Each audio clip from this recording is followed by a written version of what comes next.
नमस्कार, बहुत स्वागत है आपका ओंकार न्यूज में। मैं हूं आपके साथ ज्योति यादव। बुलेटिन की शुरुआत करेंगे उत्तर प्रदेश की खबरों के साथ। आपको बताते चले कि उत्तर प्रदेश में नगर निकाय चुनाव की जो गिनती पंचायत मोड में नगर निकाय चुनाव मतगणना के बाद से खलबली मची हुई है और आपको बताते चले कि जिसमें सत्ता पक्ष और निर्दलीय प्रत्याशियों ने जीते हुए निर्दलीय प्रत्याशी पर धोखाधड़ी वोटर लिस्ट में गलत तरीके से नाम बढ़ाने का आरोप लगाया है।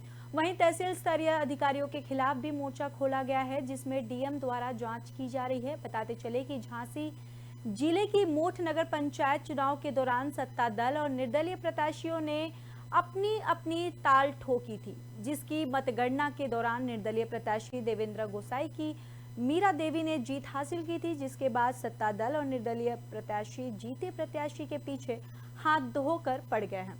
कभी उनका वोटर लिस्ट में नाम नहीं तो कभी दूसरे मकान संख्या पर निवास तो कभी मतगणना में गड़बड़ी के आरोप से लेकर तमाम आरोप जड़ाले हैं। आपको बताते चले कि उप जिलाधिकारी पर भी सत्ता दल के प्रत्याशी ने आरोपों की झड़ी लगा दी है। फिलहाल जांच के लिए झांसी जिलाधिकारी से शिकायत की गई, जिसकी जांच झांसी पर अपर जिलाधिकारी श्याम लता आनंद को सौंपी गई है और अपर जिलाधिकारी ने दोनों पक्षों के दस्तावेज देखे, मौके का मुआयना किया, बीएलओ से मामले की जांच की। तमाम दस्तावेजों के बावजूद भी निर्दलीय प्रत्याशी की जीत एक तरफा नजर आई है। वहीं बार बार निर्दलीय प्रत्याशी को अनावश्यक रूप से परेशान करने की वजह से नगर के लोगों में रोष व्याप्त है और जब नगर के लोगों ने यह सुना कि जांच होने आई है तो नगर के सैकड़ों लोग जांच की गवाही और जीत का डंका पीटने या यूं कहें कि जीत का सेहरा पहनाने मोठ तहसील आ पहुंचे, जहां अपर जिलाधिकारी के मुताबिक अब तक दोनों पक्षों की ओर से दिए गए दस्तावेजों के आधार पर कोई भी ऐसे तथ्य सामने नहीं आए हैं जिसके आधार पर कोई भी आरोप की पुष्टि की जा सके।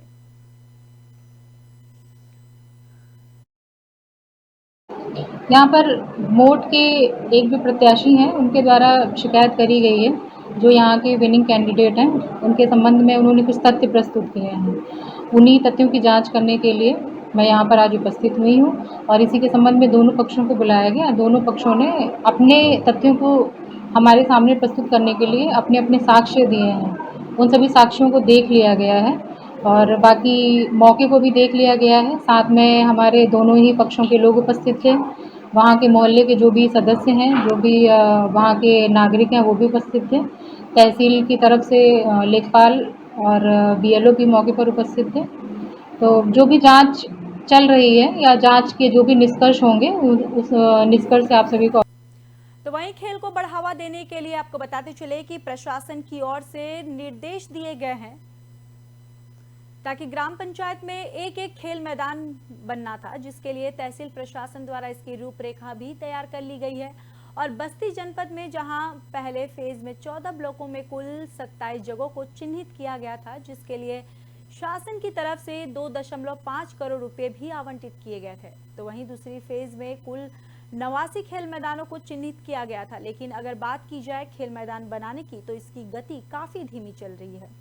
देश के प्रधानमंत्री नरेंद्र मोदी और सूबे के मुखिया योगी आदित्यनाथ खेल को देश में बढ़ावा देने के लिए दृढ़ संकल्पित हैं, जहां केंद्र सरकार खेलो इंडिया यूनिवर्सिटी गेम, सांसद खेल महाकुंभ जैसी बड़ी योजनाएं चला रही हैं, तो वहीं प्रदेश सरकार गली मोहल्ले ग्रामीण क्षेत्रों के खिलाड़ियों को बेहतर प्लेटफॉर्म उपलब्ध कराने के लिए ग्राम पंचायत वार खेल मैदान बनवा रही है। आपको बताते चले कि खिलाड़ियों को खेलने में कोई दिक्कत ना हो।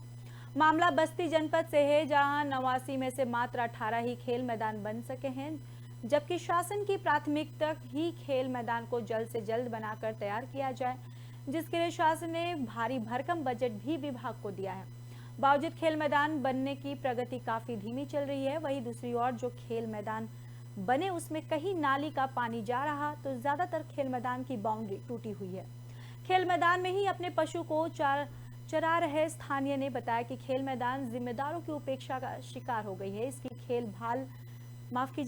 देखभाल करने वाला कोई नहीं है, जिसकी वजह से यहाँ पर बड़े बड़े घास उग गए हैं और इसका इस्तेमाल खेल मैदान कम चरागाह स्थल के रूप में ज्यादा हो रहा है, जिसको लेकर सीडीओ बस्ती राजेश प्रजापति ने बताया कि बस्ती जनपद में 18 खेल मैदान बनकर तैयार हो गए हैं, बाकियों पर काम जारी है। वहीं उम्मीद है कि जून तक बाकियों का भी काम कंप्लीट कर लिया जाएगा। खेल मैदान के क्षेत्रफल के हिसाब से 2 लाख से 12 लाख तक बजट खर्च कर दिया गया है।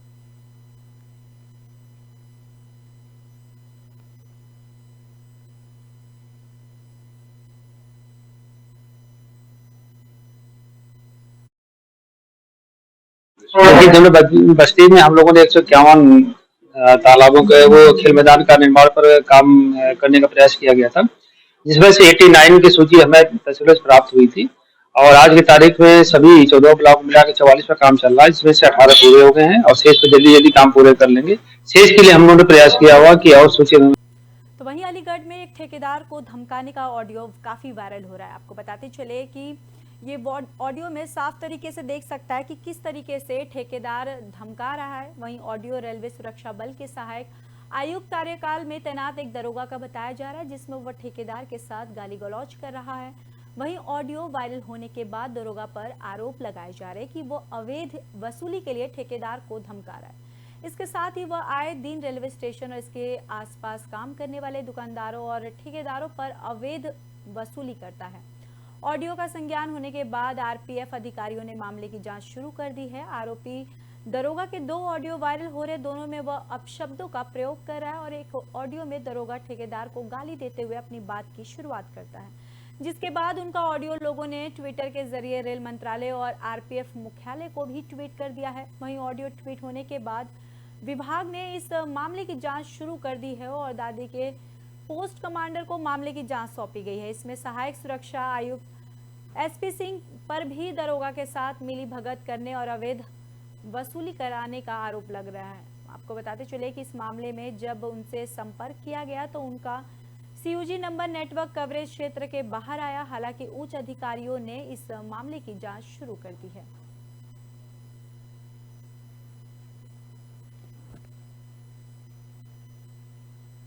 तो वहीं सीतापुर में सड़कों पे जो अतिक्रमण लगाए हुए हैं उन पे प्रशासन की तरफ से कार्रवाई की जा रही है। आपको बताते चले कि दुकानदारों और अवैध कब्जेदारों पर बुलडोजर चलाने की कार्रवाई की गई है। यहां शहर के पड़ाव मार्केट इलाके में अवैध कब्जा कर दुकान लगाए हुए अवैध कब्जेदारों को चेतावनी के बाद बुलडोजर चलाकर अतिक्रमण मुक्त किया गया है। वहीं पुलिस बल की मौजूदगी में दर्जनों दुकानदारों के कब्जे से जमीन को मुक्त करा दिया है और साथ ही अन्य दुकानदारों को हिदायत दी गई है और वह अपनी हद में दुकान का सामान रखे और बाहर अतिक्रमण करने पर संबंधित के खिलाफ आवश्यक कार्रवाई की जाएगी।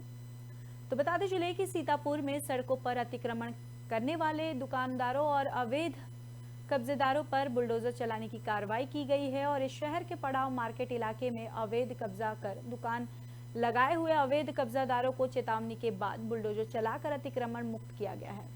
वहीं पुलिस बल की मौजूदगी में दर्जनों दुकानदारों के कब्जे से जमीन को मुक्त करा दिया और साथ ही अन्य दुकानदारों को हिदायत दी गई है कि वो अपनी हद में दुकान का सामान रखे और बाहर अतिक्रमण करने पर संबंधित के खिलाफ आवश्यक कार्रवाई की जाएगी।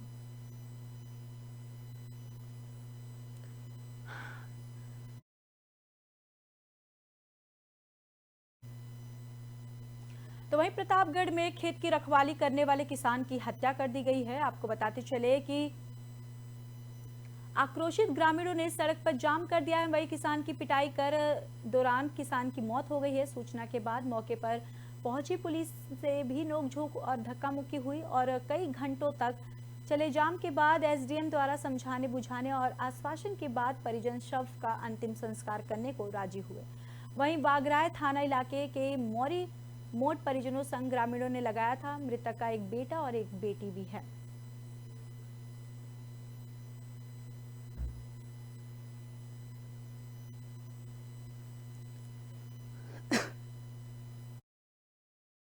ये 4 दिन पहले बागराय थाना क्षेत्र के गांव में कतिपय कारणों से 2 पक्षों में वाद विवाद हुआ था, जिसमें एक व्यक्ति को रात में मारपीट होना बताया गया था। उसके परिजनों की तहरीर पर एफआईआर दर्ज की गई थी। उस व्यक्ति की प्रयागराज में दौरान इलाज मृत्यु हो गई, जिसके संबंध में समुचित धाराओं में वृद्धि करके विवेचना की जा रही है और उसमें एक अभियुक्त को। तो वहीं पीलीभीत में आंधी तूफान आने की वजह से कई पेड़ पौधे गिर गए हैं। आपको बताते चले कि देर शाम जानकारी के मुताबिक सुबह 4 बजे लगभग क्षेत्र में आई तेज आंधी तूफान के चलते कई ग्रामीणों के मकानों के छप्पर और टीनें उड़ गई। वहीं साथ ही आम की फसल को भी काफी नुकसान हुआ है। वहीं गांव में पिता के साथ खेत पर जानवर भगाने जा रहा 6 साल का बच्चे के ऊपर पेड़ की डाल गिर गई, जिससे बच्चे की दर्दनाक मौत हो गई है। वहीं अचानक हुई बच्चे की मौत से परिवार में कोहराम मचा हुआ है। तो पीलीभीत में तेजी से आए आंधी तूफान से पेड़ की डाल गिरने से एक बच्चे की मौत हो गई। वहीं जानकारी के मुताबिक सुबह 4 बजे लगभग क्षेत्र में आई तेज आंधी तूफान के चलते कई ग्रामीणों के मकानों के छप्पर और टीन उड़ गए हैं। साथ ही आम की फसल को भी काफी नुकसान हुआ है। वहीं गांव में पिता के साथ खेत पर जानवर भगाने जा रहा 6 साल का बच्चा, उसके ऊपर पेड़ की डाल गिर गई, जिससे बच्चे की दर्दनाक मौत हो गई। और वहीं अचानक हुई इस बच्चे की मौत से परिवार में कोहराम मचा हुआ है।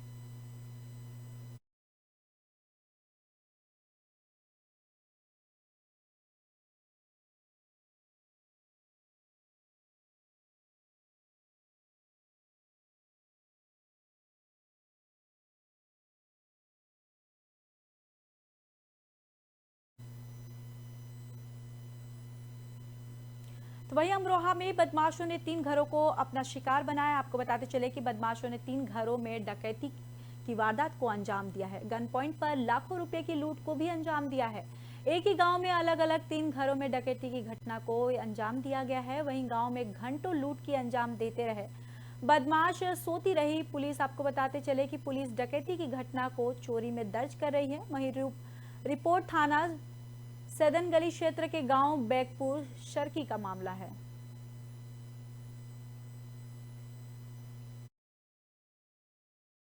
और मेरी घरवाली दोनों ही थे। घरवाली बाहर सो रही थी, मैं बैठक में सो रहा था और दीवार कूद गया, बदमाश घुस आए। उनमें से एक बदमाश मेरे पास खड़ा हो गया, तुरंत चले गए और अलमारी का जो ताला वाला तोड़ गए, जेवर और पैसे ले गए। दूसरे कमरे में सूटकेस में रखे थे कुछ पैसे, 26,000 रुपये वो ले गए। लगभग सब 26 मेरे और 20,000 बताया था लड़का अलमारी में। 40,000 रुपये के जीते गए हैं और लगभग 3 लाख रुपए की चीज़ भी हुई, सोने चांदी की। तब मेरे पास तो एक था कमरे में और अंदर की पता नहीं क्या थे, 2 खड़े थे बाहर गेट पर। गांव वालों ने देखे छत पे से दूर से। तब मैं और मेरी घरवाली दोनों ही थे। घरवाली बाहर सो रही थी, मैं बैठक में सो रहा था। तो आपको बताते चले कि अमरोहा के गजरौला में पूर्व सभासद ने हार के बाद आपको बताते चले कि 3 घरों को, मोहल्ले के कई लोगों के घरों की बिजली लाइन काट दी है, जिसमें घरों में अंधेरा हो गया है। वहीं मोहल्ले के लोगों के साथ भी अभद्रता की है। थाने पहुंचे लोगों ने उसके खिलाफ पुलिस को तहरीर दी। यह पूरा मामला बृहस्पतिवार की देर रात का है, जहां पर वार्ड 18 के सभासद विजेंद्र सिंह गुड्डू, सुशील अग्रवाल सहित कई लोग थाने पहुंचे। यहां उन्होंने थाना पुलिस को तहरीर दी। तहरीर में कहा गया कि वार्ड से पूर्व सभासद चुनाव हार गए, तब से मोहल्ले के लोगों ने पूर्व सभासद पर अभद्रता करने का आरोप लगाकर थाने में तहरीर दी। वहीं ग्रामीण बोले कि वह लोगों से रंजिश रखता है, उसके घर के बराबर बिजली का खंभा है। बृहस्पतिवार की देर रात उसने कई घरों के बिजली के तार काट दिए, जिसमें अंधेरा हो गया और उसने लोगों के साथ अभद्रता भी की है। वही थाना पुलिस को तहरीर देकर उसके खिलाफ कार्रवाई की मांग की गई। पुलिस ने बताया कि तहरीर मिल गई है और आरोपी के खिलाफ जांच कर कार्रवाई की जाएगी।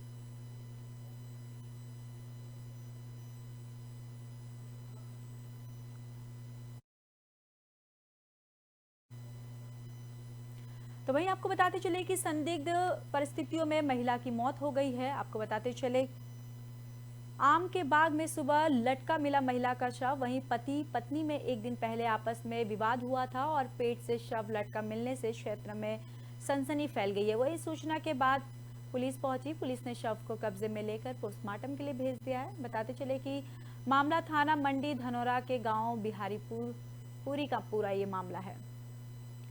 तो अमरोहा में संदिग्ध परिस्थितियों में महिला की मौत हो गई है। महिला आम के बाग में सुबह महिला का शव लटका हुआ मिला। आपको बताते चले कि पति पत्नी में एक दिन पहले आपस में विवाद हुआ था। पेट से शव लटका मिलने से क्षेत्र में सनसनी फैल गई और वहीं सूचना के बाद घर पर पहुंची पुलिस ने शव को कब्जे में लेकर पोस्टमार्टम के लिए भेज दिया है। साथ ही साथ थाना मंडी धनौरा का ये पूरा मामला है।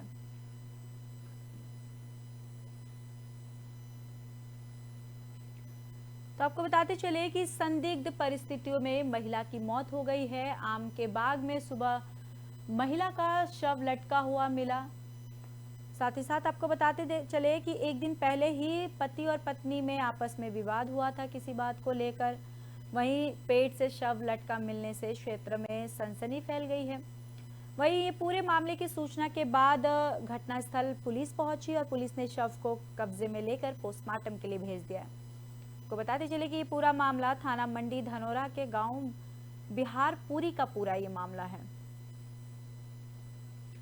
तो अमरोहा में संदिग्ध परिस्थितियों में महिला की मौत हुई है और आम के बाग में सुबह लटका महिला का शव मिला है, जिससे पूरे इलाके में सनसनी फैल गई है। वहीं आपको बताते चले कि एक दिन पहले ही पति और पत्नी में विवाद हुआ था।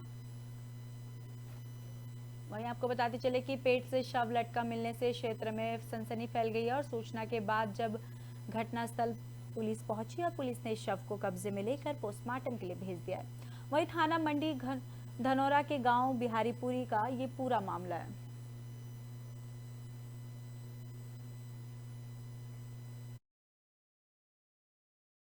जी ये महिला जो थी नानौर की थी। हमारे गांव का जो बाग है बिहापरी में, यहाँ इसकी डेथ हुई थी तकवीम जी। हाँ देखो, कहने से आ सकता, सुनने में आया है कि इनके परिवार कलेश थी आपस में। वहाँ चर्चा चल रही थी, लोग आपस में चर्चा करते हैं कि परिवार कलेश का मामला है इनका। जी ये महिला जो थी नानौर की थी। हमारे गांव का जो बाग है बिहापरी में, यहाँ इसकी डेथ हुई थी तकवीम जी। हाँ देखो, कहने से आ सकता, सुनने में आया है कि इनके परिवार कलेश थी आपस में। वहाँ चर्चा चल रही थी, लोग आपस में चर्चा करते हैं कि परिवार कलेश का मामला है इनका। जी ये थी नानौर की थी। हमारे गांव का जो बाग है बिहापरी में, यहाँ इसकी डेथ हुई थी तकवीम जी। हाँ देखो, कहने से आ सकता, सुनने में आया है कि इनके परिवार कलेश थी आपस में। वहाँ चर्चा चल रही थी, लोग आपस में चर्चा करते हैं कि परिवार कलेश का मामला है इनका। जी ये महिला जो थी नानौर की थी। हमारे गांव का जो बाग है बिहार। महाराजगंज में संदिग्ध परिस्थितियों में महिला का शव मिला है, जिसके बाद आपको बताते चले कि हड़कंप मच गया है। मृतक महिला का शव उसके मायके स्थित एक पोखरे में मिला। महिला की पहचान रीता पुत्री राम मिलन के रूप में हुई है। वहीं 3 महीने से मृतक महिला मायके में ही रहती थी। सूचना पर पहुंची पुलिस ने शव को कब्जे में लेकर विधिक कार्रवाई में जुटी हुई है। वहीं घटनास्थल पर पहुंची पुलिस मामले की जांच पड़ताल में जुटी हुई है। दरअसल ये पूरा मामला महाराजगंज जिले के फरेंदा थाना क्षेत्र के ग्राम महुआ उर्फ महुई रखौन सिवान का है। तो संदिग्ध परिस्थितियों में महिला का शव मिलने से हड़कंप मच गया है। दरअसल मृतक महिला का शव उसके मायके स्थित एक पोखर में मिला हुआ है। वहीं महिला की पहचान रीता पुत्री राम मिलन के रूप में हुई है। वहीं 3 महीने से मृतक महिला मायके में ही रहती थी। सूचना पर पहुंची पुलिस ने शव को कब्जे में लेकर विधिक कार्रवाई में जुटी है। वहीं आपको बताते चले कि घटनास्थल पर पहुंची पुलिस मामले की जांच पड़ताल में जुटी है। महाराजगंज जिले के फरेंदा थाना क्षेत्र के ग्राम महुआ उर्फ मोई रखौन सिवान का मामला है।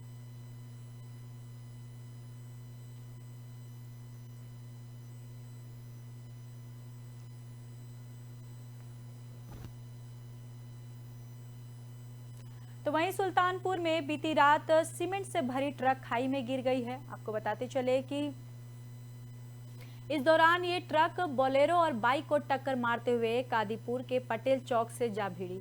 वही घटना में बोलेरो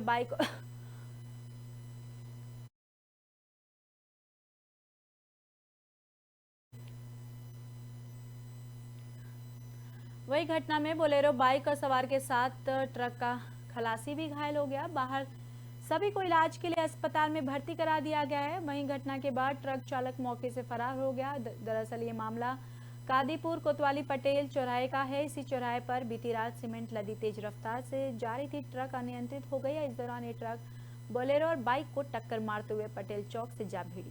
टक्कर इतनी जबरदस्त थी कि पटेल चौक में केवल पटेल प्रतिमा को छोड़ सब कुछ धराशायी हो गया। इस घटना में 4 लोग घायल हो गए। वहीं स्थानीय लोगों की मदद से चारों घायलों को इलाज के लिए सामुदायिक स्वास्थ्य केंद्र ले जाया गया, जहां डॉक्टरों ने सभी को जिला अस्पताल के लिए रेफर कर दिया है।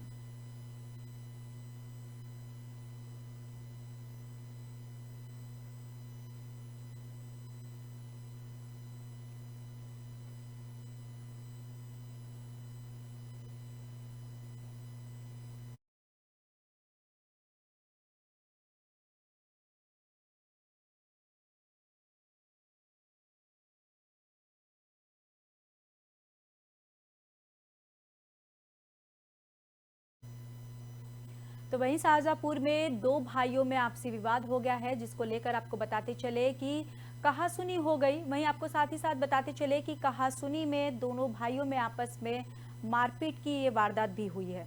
दरअसल पुलिस ने शव को कब्जे में लेकर पोस्टमार्टम के लिए भेज दिया और मामले की जांच कर रही है। आपको बताते चले कि नया गांव मोहम्मदपुर के मजरा मकंदरपुर निवासी 50 वर्षीय पप्पू और उसका बड़ा भाई महावीर अलग अलग रहते हैं और महावीर अविवाहित था। महावीर के घर के बाहर सरकारी नल लगा है। बुधवार को सरकारी नल पर पानी भरने को लेकर महावीर और पप्पू के परिजनों के बीच कहासुनी हो गई। वहीं गांव के लोगों ने जैसे तैसे मामला शांत करवा दिया, लेकिन बीती देर रात महावीर शराब पीकर आया और पप्पू और उसके परिजनों को गालियां देने लगा। पप्पू ने विरोध किया तो महावीर घर से अपनी लाइसेंसी बंदूक उठा लिया और पप्पू को गोली मार दी। वहीं परिजन पप्पू को मदनापुर सीएचसी ले गए, जहां से उसे जिला अस्पताल रेफर कर दिया गया है। जिला पहुंचते ही पप्पू की मौत हो गई। वहीं डॉक्टरों ने पप्पू को मृत घोषित कर दिया है। पुलिस ने शव को कब्जे में लेकर पोस्टमार्टम के लिए भेज दिया है।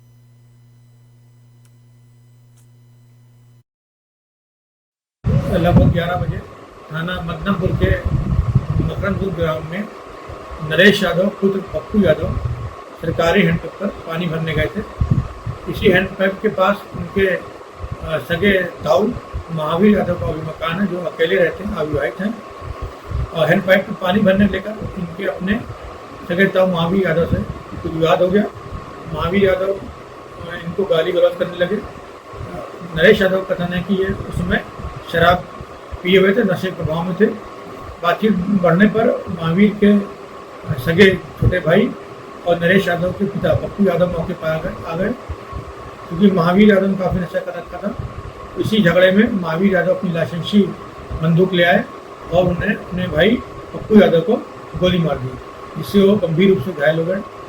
इनके घर वाले पप्पू यादव को पास सीएचसी पर लेकर जहाँ से उनको सदर हॉस्पिटल के रेफर कर दिया गया।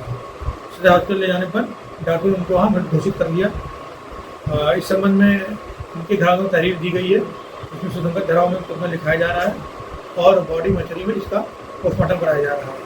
मुकदमा लिखने के बाद विचार पर कार्रवाई की जा रही है और अभियुक्त की तलाश की जा रही है।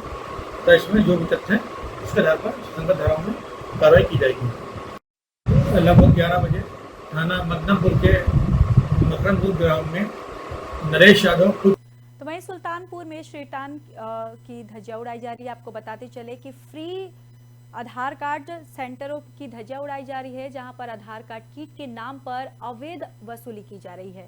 दरअसल आधार कार्ड मतलब हमारी आपकी पहचान है, जिसमें हमारी आपकी बायोमेट्रिक और डेमोग्राफिक जानकारी के जरिए पहचान होती है। देश प्रदेश में बचे हुए सभी लोगों आधार कार्ड जल्द से जल्द बने, उसमें संशोधन हो सके, लिहाजा भारत सरकार ने इसके लिए प्राइवेट कंपनियों को टेंडर दे रखा है, ताकि आधार ऑपरेटर के जरिए लोगों को सहूलियत मिल सके। इसके लिए उत्तर प्रदेश में आधार ऑपरेटर रखने के लिए अभी कुछ दिनों पहले ही श्रीटान इंडिया लिमिटेड द्वारा टेंडर निकाला गया था, जिसमें सुल्तानपुर का टेंडर कामटेक इन्फो सॉल्यूशन को मिला था। श्रीटान इंडिया लिमिटेड द्वारा सख्त निर्देश दिए हैं कि आधार सेंटरों पर इसके किट निःशुल्क उपलब्ध करवाया जाए, साथ ही किसी भी ऑपरेटर रखने के नाम पर वसूली ना की जाए। लेकिन इन श्रीटान इंडिया के नियम कानून का कामटेक इन्फो सॉल्यूशन के लोगों पर कोई फर्क नहीं है। हाल में ही ये सुल्तानपुर में कामटेक इन्फो सॉल्यूशन के लोगों द्वारा आधार मैन पावर एवं आधार किट के नाम पर अवैध वसूली की जा रही है, लिहाजा इसी की शिकायत यहाँ के कुछ आधार ऑपरेटरों ने जिला अधिकारी जसजीत कौर से की है। वही मामले का संज्ञान लेते हुए डीएम ने जिला अर्थ एवं संख्याधारी जिला बेसिक शिक्षा अधिकारी एवं पीओ डूडा की संयुक्त टीम गठित कर जांच के आदेश दिए हैं।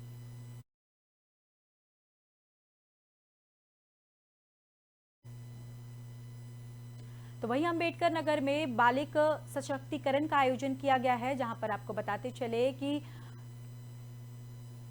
प्रधानमंत्री के महत्वाकांक्षी अभियान बेटी बचाओ बेटी पढ़ाओ को सफल बनाने के उद्देश्य से देश की महारत्न कंपनियों में से एक एनपीटीसी टंडा द्वारा विगत 4 सालों से बालिका सशक्तिकरण मिशन का आयोजन किया जा रहा है, जिसमें परिषदीय विद्यालयों की गरीब बेटियों को निःशुल्क और एक माह का शारीरिक, सामाजिक, सांस्कृतिक और शैक्षणिक प्रशिक्षण देकर उन्हें जीवन में आगे बढ़ाने का गुर सिखाया जा रहा है। इसी कड़ी में शैक्षिक सत्र 2023 से 24 में अध्ययनरत अलग अलग परिषदीय विद्यालयों की 40 बेटियों का चयन कर उन्हें 1 महीने का प्रशिक्षण देने के लिए बालिका सशक्तिकरण मिशन का आयोजन किया गया। इस मिशन का उद्घाटन करने पहुंची जिला बेसिक शिक्षा अधिकारी भोलेंद्र प्रताप सिंह ने बताया कि प्रधानमंत्री जी के बेटी बचाओ बेटी पढ़ाओ अभियान को आगे बढ़ाने के उद्देश्य से एनटीपीसी द्वारा एक आयोजन बहुत ही सराहनीय है। इस आयोजन के माध्यम से गरीब बेटियों को आगे बढ़ाने का पर्याप्त अवसर मिलता है और वे जीवन के हर क्षेत्र में सफल हो सकती हैं। एनटीपीसी के मुख्य महाप्रबंधक बीसी पोलई ने बताया कि एनटीपीसी द्वारा आसपास के ग्रामीण क्षेत्रों की गरीब बेटियों को सशक्त बनाने के उद्देश्य से 2019 से यह आयोजन निःशुल्क किया जा रहा है। जो ये अभियान, ये कार्यक्रम इस तरह के संचालित किए जा रहे हैं, जैसा कि मैं जानता हूँ एनटीपीसी टांडा 2019 से इस तरह के कार्यक्रम प्रत्येक वर्ष बालिकाओं के लिए, और ये ऐसी बालिकाएं हैं जो दुर्बल आय वर्ग की बालिकाएं हैं, परिषदीय विद्यालयों में, हमारे गवर्नमेंट स्कूल में अध्ययनरत हैं। इन बालिकाओं को पूरे 1 महीने का ये सेशन संचालित करके और इनको सशक्तिकरण के लिए इनको तमाम तरह की जो अवेयरनेस कार्यक्रम है उसके बारे में बताने के लिए बेटी बचाओ बेटी पढ़ाओ का जो माननीय प्रधानमंत्री जी का नारा है, माननीय मुख्यमंत्री जी का नारा है, जो अभियान चलाया जा रहा है, उसके अंतर्गत ही ये कार्यक्रम है। और इस तरह के कार्यक्रम से निश्चित रूप से जो बालिकाएं हैं उनको अवेयर करने में, उनको सशक्त बनाने में, और इस तरह के कार्यक्रम से निश्चित रूप से उनको उनके आगे बढ़ने में बहुत ही योगदान मिलता है। सर, ये जो सर का तरफ से हम जो अभी जेम प्रोग्राम चालू किए हैं, पिछला 2019 से चालू हुआ, अभी एनटीपीसी का हर एक प्रोजेक्ट में ये होने जा रहा है। अभी तक हम लोग 20 प्रोजेक्ट में करीब 1245 बच्चों को ये प्रोग्राम में अभी शामिल कर चुके हैं। और ये प्रोग्राम यही है जो बोला गया है कि बेटी पढ़ाओ और बेटी बचाओ बेटी पढ़ाओ, इसी को थोड़ा आगे बढ़ा देने के लिए, इसको हमारा कॉर्पोरेट ऑफिस से भी काफ़ी इसको आगे बढ़ाने के लिए हमेशा सपोर्ट मिलता रहा। और उसी तरह से हम लोग इसको 2 चरण में करते हैं। पहले जैसे अभी वैकेशन है, इसमें अभी 40 दिन का ये चलता रहेगा। आगे फिर हम लोग समर में फिर इसको फॉलोअप करते। फिलहाल इस बुलेटिन में बस इतना ही। बाकी देश और दुनिया की खबरों के लिए देखते रहिए ओमकार न्यूज़।